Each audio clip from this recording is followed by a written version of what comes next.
دعا میں عاجزی۔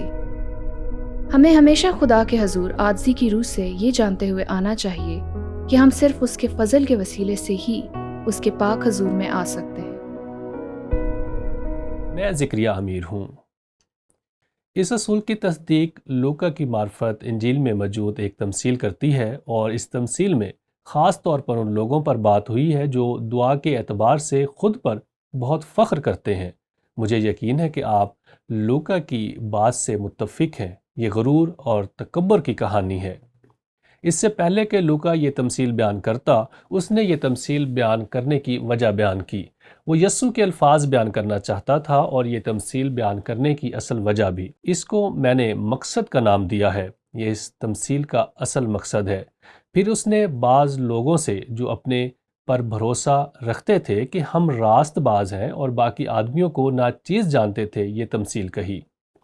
اگر کسی کا کوئی سوال ہے کہ کیا وہ یہاں مغرور ہونے پر بات کر رہا ہے یا نہیں، تو یہاں لکھا ہے، پھر اس نے بعض لوگوں سے جو اپنے آپ پر بھروسہ رکھتے تھے اور باقی آدمیوں کو ناچیز جانتے تھے، یہ مغرور ہونا ہی ہے۔ مگر جو بات یہاں حیران کن ہے وہ یہ ہے کہ یہ ایک ایسے شخص کے بارے میں ہے جو اس انداز سے دعا کر رہا ہے۔ یہاں یہ تمثیل بیان کی گئی ہے۔ لوکا 18ویں باب کی 10ویں آیت، دو شخص ہیکل میں دعا کرنے گئے، ایک فریسی، دوسرا محصول لینے والا۔ اب یاد رہے کہ محصول لینے والے کو بہت بڑے گناہگار سمجھا جاتا تھا، کیونکہ ان میں سے زیادہ تر بے ایمان تھے اور بے شک وہ گناہگار تھے۔ اب غور کرے کہ فریسی کا محصول لینے والے سے دعا کے دوران کیسا رویہ تھا۔ فریسی ایسے دعا کر رہا تھا جیسے وہ اپنی عظمت بیان کر رہا ہو۔ اب اس کی دعا سنیں، اے خدا، میں تیرا شکر کرتا ہوں کہ باقی آدمیوں کی طرح۔ اب وہ نام بیان کرتا ہے کہ وہ کن جیسا نہیں ہے، ظالم، بے انصاف، زناکار یا اس محصول لینے والے کی مانند نہیں ہوں۔ اب وہ فریسی بھی دور کھڑا ہو کر دعا کر رہا تھا۔ اس کی باتیں جاری تھیں، میں ہفتے میں 2 بار روزہ رکھتا اور اپنی ساری آمدنی پر دہیکی دیتا ہوں۔ لیکن محصول لینے والے نے دور کھڑے ہو کر اتنا بھی نہ چاہا کہ آسمان کی طرف آنکھ اٹھائے، بلکہ چھاتی پیٹ پیٹ کر کہا، اے خدا، مجھ گناہگار پر رحم کر۔ اب اس مقصد اور معنی سے بڑھ کر اس کا کیا مطلب ہو سکتا ہے جو یسوع نے بیان کیا؟ یہ اس شخص کی حقیقی عاجزی تھی جس کے ذریعے وہ مسیح پر ایمان لایا۔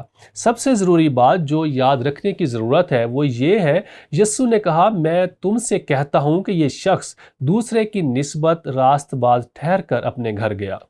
جب وہ راست باز کہتا ہے تو یاد رکھیں، اس کا یہ مطلب ہرگز نہیں کہ وہ عاجزی سے دعا کرنے کی وجہ سے خدا کی نظر میں راست باز ہوا، مگر عاجزی کی وجہ سے اس کا دل خدا اور مسیح پر ایمان لانے کے لیے تیار ہوا۔ اس لیے یسوع نے کہا، اور یہ رہی اس کی وجہ، کیونکہ جو کوئی اپنے آپ کو بڑا بنائے گا وہ چھوٹا کیا جائے گا، اور جو اپنے آپ کو چھوٹا بنائے گا وہ بڑا کیا جائے گا۔ جب میں یہ پڑھ رہا تھا تو میں یسوع کے وہ الفاظ سوچنے پر مجبور ہو گیا جو اس نے بچوں کے بارے میں کہے۔ متی رسول کی انجیل کے 18ویں باب میں جب یسوع نے اپنے شاگردوں کو جواب دیا، جب انہوں نے کہا، آسمان کی بادشاہی میں سب سے بڑا کون ہوگا؟ کیا آپ کو وہ سوال یاد ہے؟ اور یسوع ایک بچے کو پاس بلا کر اسے ان کے بیچ میں کھڑا کیا، اور یسوع نے کہا، پس جو کوئی اپنے آپ کو اس بچے کی مانند چھوٹا بنائے گا وہی آسمان کی بادشاہی میں بڑا ہوگا۔ یہ عاجزی کی ایک اچھی مثال ہے، اور میں پھر سے کہتا ہوں کہ وہ شخص اپنی عاجزی کی وجہ سے ہی مسیح پر ایمان لایا تھا اور ہمیشہ کی زندگی حاصل کر کے راست باز ٹھہرایا گیا۔ جب بھی آپ اناجیل پڑھتے ہیں ہمیشہ اس بات کو ذہن میں رکھیں، یسوع نے کبھی یہ تعلیم نہیں دی کہ ہم اپنے اچھے اعمال کی وجہ سے بچائے جاتے ہیں، اور اس تمثیل میں بھی اپنی عاجزی کی وجہ سے وہ مسیح پر ایمان لایا۔ ایمان لانے سے راست باز ٹھہرائے جانے کا بائبل مقدس میں بہت بار ذکر ہوا ہے، مگر میرے ذہن میں یہ دلچسپ سوال آیا جب متی نے یسوع کو یہ تمثیل کہتے سنا ہوگا۔ آپ کا کیا خیال ہے اس نے کیا سوچا اور کیا محسوس کیا ہوگا؟ اب میرے سوال پوچھنے کی وجہ یہ تھی، متی کون تھا؟ وہ یسوع کا شاگرد بننے سے پہلے وہ کیا کرتا تھا؟ وہ ایک محصول لینے والا تھا، اور وہ ایک بہت دولت مند شخص تھا۔ اب میرے خیال سے یہاں بہت سے امکانات ہیں۔ پہلا، شاید اس کا تکبر بڑھ گیا ہو کیونکہ وہ ایک محصول لینے والا تھا۔ جب یسوع اس محصول لینے والے کے بلند درجے کی بات کر رہا تھا اور اس بات پر زور ڈال رہا تھا کہ خدا انہیں کس نظر سے دیکھتا ہے، مجھے لگتا ہے متی کے ساتھ کچھ اور بھی ہوا ہوگا۔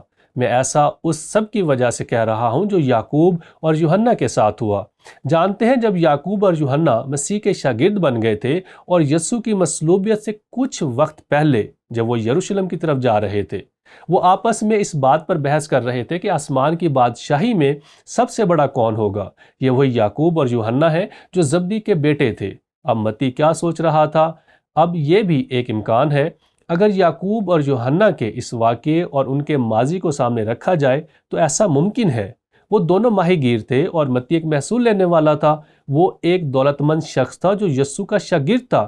جب یسوع نے اسے اپنے پیچھے چلنے کا کہا ہوگا تو ممکن ہے اس نے یسوع سے اپنے دل میں کوئی سوال پوچھا ہو۔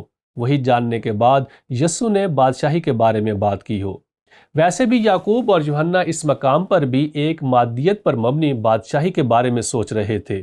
میں دائیں اور وہ بائیں جانب ہوگا۔ شاید متی نے سوچا ہو اگر میں اپنا محصول لینے والا کاروبار چھوڑ دوں، شاید میں اسرائیلی بادشاہ کی حکومت میں کسی اعلیٰ عہدے پر فائز ہو جاؤں۔ کہا جا سکتا ہے کہ وہ یسوع کے پیچھے صرف اس لیے چل رہا تھا کیونکہ اسے لگتا تھا کہ یسوع ایک دن بادشاہ بن جائے گا۔ یاد رکھیں، اس کے شاگردوں میں سے کسی کو بھی ایسا نہیں لگتا تھا کہ یسوع اپنی جان دے گا۔ انہیں یقین تھا کہ وہ بادشاہ بن جائے گا اور وہ اس کے گرد اس کے خاص آدمیوں کی طرح ہوں گے۔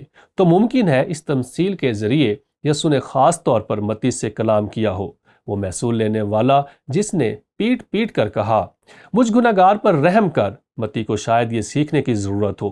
مجھے ایسا لگتا ہے اسے یہ سیکھنے کی بہت ضرورت تھی کیونکہ وہ ان شاگردوں میں سے ایک تھا جنہوں نے ہم تجھے کبھی نہیں چھوڑیں گے مگر جب مشکلات آئیں تو بھاگ گئے۔ متی ان میں سے منہ پھیر کر بھاگنے والوں میں سے ایک تھا۔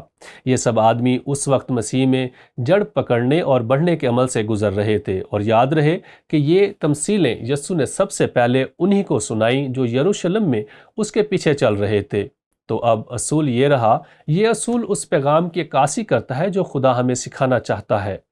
ہمیں ہمیشہ خدا کے حضور عاجزی کی روح سے یہ جانتے ہوئے آنا چاہیے کہ ہم صرف اس کے فضل کے وسیلے سے ہی اس کے پاک حضور میں آ سکتے ہیں۔ اب ہم اپنی زندگی میں اسے کیسے لاگو کر سکتے ہیں؟ غور و خوض کے لیے سوال یہ ہے، اگرچہ ہم اس کہانی، اس واقعے میں فریسی کے تکبر کو دیکھ کر نفرت کا اظہار کرتے ہیں، مگر ہماری اپنی زندگیوں میں فخر کتنے آسان اور ناقابل فہم طریقوں سے داخل ہو سکتا ہے۔ میرا مطلب ہے، ایک شخص وہاں کھڑا ہو کر کہتا ہے، خدایا تیرا شکر ہے میں دوسروں جیسا نہیں ہوں، اور دوسروں کو خود سے کمتر سمجھتا ہے۔ یہ خوفناک ہے۔ میں ایک کافی شاپ میں کام کرتا تھا، وہاں اس اصول کے بارے میں سوچ رہا تھا۔ میں اس اصول پر کام کر رہا تھا اور اسی دوران مجھے ایک ایسے گروہ کی مدد کرنے کا موقع ملا جو بہت ہی سنگین مسائل کا سامنا کرنے والے لوگوں کے لیے کام کرتے تھے۔ مجھے اس کا حل تجویز کرنے کے لیے مدعو کیا گیا۔ جب میں وہاں بیٹھا تھا تو میں نے سوچا، واہ، انہوں نے مجھے اس کا حل تجویز کرنے کے لیے بلایا ہے۔ اور اچانک سے میرے ذہن میں یہ اصول آ گیا۔ میں جان گیا میرے دل و دماغ میں تکبر گھر کر رہا ہے، اور اس موقع پر مجھے کہنا پڑا، خدایا مجھے اس تکبر کے لیے معاف کر۔ ایسے تکبر کا ہماری زندگی میں کسی ذریعے آ جانا بہت آسان ہوتا ہے۔ اب اس کو اس طرح دیکھیں، خدا جس طریقے سے آپ کو استعمال کرتا ہے اس کے بارے میں اچھا محسوس کرنے میں کوئی ممانعت نہیں ہے۔ خدا نہیں چاہتا کہ ہم اس بارے میں برا محسوس کریں، مگر اس میں بہت باریک لکیر ہے۔ تکبر کا ہماری زندگی میں حوصلہ افزائی کی طرح آنا بہت ہی آسان ہوتا ہے۔ جب میں اس واقعے کے بارے میں سوچ رہا تھا، میں نے خدا سے پھر سے معافی مانگی۔ خدا نے بے شک مجھے معاف کیا ہے۔ اس حقیقت کو تسلیم کرنا کہ میرے پاس جو کچھ بھی ہے اور میں جو کچھ بھی ہوں وہ صرف خدا کی وجہ سے ہے، یہ اسی کا فضل ہے اور اسی کی دی ہوئی دلیری ہے جو وہ مجھے استعمال کر رہا ہے۔ ہمیں ہمیشہ اس کی تعریف کرنی چاہیے، بناوٹی عاجزی سے نہیں بلکہ حقیقی عاجزی سے۔ میرا ایمان ہے یسوع اس تمثیل کے ذریعے ہمیں اس اصول کے مطابق زندگی گزارنے کی تعلیم دے رہا ہے۔